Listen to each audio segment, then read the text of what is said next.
بسم اللہ الرحمن الرحیم۔ انتہائی معزز ناظرین، ہمارے آج کے پروگرام کا نام ہے دہشت گردی کی آڑ میں اسلام کے خلاف ایک دفعہ پھر اعلان جنگ۔ Radical Islamic terrorism.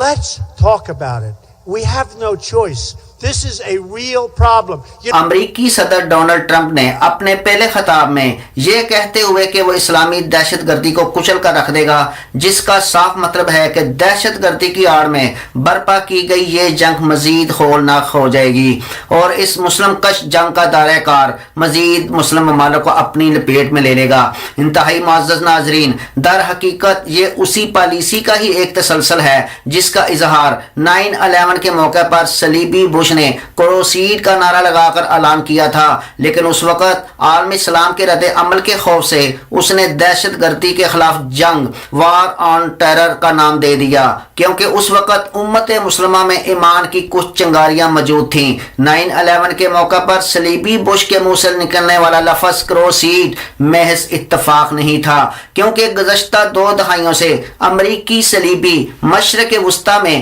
جس طرح خون مسلم سے خون کی ہولی کھیل رہے تھے، یعنی وہاں کی کٹی پھٹی لاشیں، اجڑے ہوئے گھر، نوحہ زن مساجد، بے کس بے وگان اور تہی دامن یتیم بچے اس کا منہ بولتا ثبوت تھے۔ میرا اس بات پر مکمل یقین ہے کہ اللہ سبحانہ و تعالی نے یہ لفظ صلیبی بش کے منہ سے نکلوائے، جو امت مسلمہ کے ہر فرد کے لیے ایک واضح پیغام تھا، ایک کلیئر میسج تھا کہ تمام کی تمام اسلام دشمن طاقتیں خفیہ اور ظاہری طریقے سے پوری حشر سمانیوں کے ساتھ مسلمانوں کے خلاف صف آرا ہونے کے لیے میدانوں میں آ چکی ہیں، تاکہ مسلمان آنے والی جنگوں کے لیے بھرپور طریقے سے تیاری اور پیش آنے والے فتنوں کی روک تھام کر سکیں۔ لیکن افسوس، ابھی تک عالم اسلام کی عسکری اور خاص کر مذہبی قیادتیں اللہ سبحانہ و تعالی کی جانب سے اس واضح پیغام کو سمجھنے سے قاصر رہیں، جبکہ موجودہ حالات کی منظر کشی کو اللہ سبحانہ و تعالی نے ہمیں 1400 سال قبل ہی آگاہ کر دیا تھا۔ ان کی شدید دشمنی تو ان کے منہوں سے ظاہر ہو چکی ہے، اور جو کچھ ان کے سینے چھپا رہے ہیں وہ زیادہ بڑا ہے۔ بے شک ہم نے تمہارے لیے آیات کھول کر بیان کر دی ہیں اگر تم سمجھتے ہو۔ حیرت کی بات تو یہ ہے کہ 9/11 سے لے کر آج تک صلیبی فورسز نے بحیرہ روم، جسے بحیرہ متوسط بھی کہا جاتا ہے، یعنی میڈیٹرینین سی، خلیج عرب، عربین گلف کے پانیوں یعنی سعودی عرب، کویت، قطر، بحرین، عراق اور پاکستان و افغانستان میں مستقل بنیادوں پر ڈیرے جمائے ہوئے ہیں، اور بہانہ یہ بنایا جا رہا ہے کہ وہ دہشت گردوں اور ان کے اڈوں کو نشانہ بنا رہے ہیں۔ دہشت گرد اور دہشت گردی کے اس بودے اور بدنام زمانہ جواز کی آڑ میں در حقیقت فتنہ کر یہودی ساری دنیا اور خاص کر امت مسلمہ پر اپنا گریٹر اسرائیل منصوبے کی راہ ہموار کر رہے تھے۔ اس تمام سینیریو اور ٹرمپ کے حالیہ بیان کو سمجھنے کے لیے ہمیں ماضی میں جھانکنا ہوگا۔ در حقیقت ان تمام گھرونے منصوبوں کی منصوبہ بندی آج سے تقریباً 52 سال قبل کر لی گئی تھی، جب 1965 میں الجمع المسکونی کی دوسری میٹنگ میں دنیا بھر کے کیتھولک چرچوں کے نمائندوں کو بلا کر ان کے اتحاد پر زور دیا گیا تھا، تاکہ وہ متحد ہو کر اسلام کا مقابلہ کر سکے اور 90 کی دہائی سے اسے روئے زمین سے نیست و نابود کر دیں، جسے بعد میں گلوبلائزیشن آف وار کا نام دیا گیا۔ جبکہ مصر کی معروف سکالر ہینا محمد نے کویت سے شائع ہونے والے مجلہ المجتمع میں 9 مارچ 2007 کو ان اسلام مخالف مکروہ سازشوں کو کھل کر بیان کیا۔ ٹرمپ کی جانب سے اسلامی دہشت گردی کو کچل دینے کا بیان در حقیقت ستمبر 1991 میں نیو ورلڈ آرڈر، ستمبر 2001 میں دہشت گردی کی آڑ میں مسلمانوں کے خلاف جنگوں کا آغاز، جون 2004 میں عظیم تر مشرق وسطی کا منصوبہ، 2010 میں عرب بحاریہ اور 28 مئی 2014 کو مشرق وسطی اور افریقہ میں بڑھتے ہوئے خود ساختہ خطرات کا سامنا جیسے اسلام کش سازشوں یا منصوبوں کا ہی ایک تسلسل ہے، جس کے مین اہداف و مقاصد اسلام کی عزت و شوکت کو نابود کرتے ہوئے دجالی نظریات کو مسلط کرنا ہے۔ مدرجہ بالا باطل نظاموں کے ذریعے عالم اسلام میں ہونے والی ہولناک سازشوں اور جنگوں کی ایک مختصر جھلک۔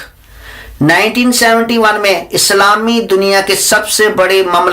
مملکت اسلامیہ پاکستان کو 2 لخت کر دیا گیا۔ دسمبر 1979 کو مملکت اسلامیہ پاکستان کے ہمسایہ میں واقع افغانستان میں روسی کمیونزم کی ہون ریز چڑھائی۔ ستمبر 1980 کو عراق اور ایران کے درمیان 1 دہائی پر محیط جنگ۔ اگست 1990 کو امریکی ایما پر عراق کا کویت پر حملہ۔ جنوری 1991 میں امریکہ کا 37 صلیبی اتحادیوں کے ساتھ مل کر عراق پر خوفناک حملہ۔ 2001 کو صلیبی دنیا کی افغانستان پر ننگی جارحیت۔ 2002 میں جنوب مشرقی ایشیا میں واقع اور آبادی کے اعتبار سے سب سے بڑے اسلامی ملک انڈونیشیا کے مشرقی جزیرے تیمور کو الگ کر کے علیحدہ صلیبی ریاست بنا لی گئی۔ فروری 2003 میں کیمیائی ہتھیاروں کے بہانے امریکہ کی دوبارہ عراق پر وحشیانہ صلیبی یلغار۔ جولائی 2011 کو براعظم افریقہ کے سب سے بڑے اسلامی ملک